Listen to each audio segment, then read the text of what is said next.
రామ మందిరానికి అయినటువంటి ఖర్చు 400 కోట్లు మొత్తం. కాబట్టి ఇంత అద్భుతమమ్మా రామాలయం అనేటువంటిది. కాబట్టి నేను అంకెల్లో చెప్తున్నా, అంటే ఇవన్నీ సేకరించి నేను చెప్తున్నా. కాబట్టి ఎప్పుడెప్పుడా అని ఎదురు చూస్తున్నానమ్మా. మరి అంతా మాకు భగవంతుడు కూడా అనుకూలిస్తే మార్చి 26వ తేదీ నుంచి అయోధ్యలో నాది 7 రోజులు రామ కథ జరగబోతోంది. మీరే గురువు గారు? అది అక్కడ రామకథ చెప్పాలి అనేటువంటి కోరిక అది మాకు తీరబోతోంది మార్చి నెలలోనమ్మా. అది ఖచ్చితంగా రాముడి లీలే అనుకోవచ్చు. ఎందుకంటే గుడి ప్రారంభోత్సవం తర్వాత మార్చి 26వ తారీఖు నుంచి మీ కథ ప్రారంభం అవుతుంది కాబట్టి రాముని గురించి. సో ఖచ్చితంగా అదృష్టం అనుకోవాలి గురువు గారు. అవునమ్మా. గురువు గారు, మీరు చెప్తుంటేనే మాకు చాలా ఆనందం వేస్తుంది. ఎందుకంటే అంత ప్రత్యేకత, ఎన్నో ప్రత్యేకతలతో గుడి మందిరం అనేది నిర్మిస్తున్నారు కాబట్టి.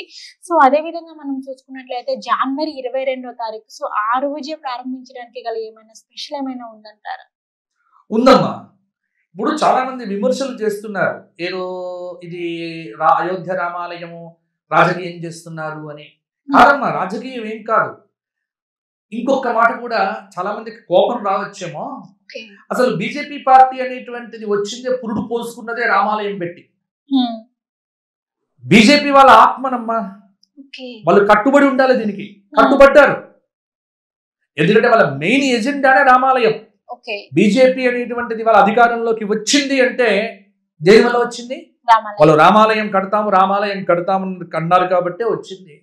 కాబట్టి ఇప్పుడు ప్రభుత్వం అది ఉంది, వాళ్ళు రాజకీయం చేస్తున్నారు అని మిగతా వారు అనుకుంటే చేసుకుంటారు, తప్పేంటి? ఇప్పుడు ఆలయం కట్టారు, ఆలయ ప్రతిష్టాపన చేయబోతున్నారు, క్రెడిట్ తీసుకుంటున్నారు. దీన్ని ఇతర పార్టీలు జీర్ణించుకోలేకపోతున్నాయి. వదిలిపెట్టండి. మాకు ఏ పార్టీతో సంబంధం లేదు. మాకు ఏ పార్టీ అయినా మేము రాముడి పార్టీ. మా పార్టీ రాముడి పార్టీ అంతే. మా శ్రీరాముడు ఎక్కడ ఉంటే అక్కడే.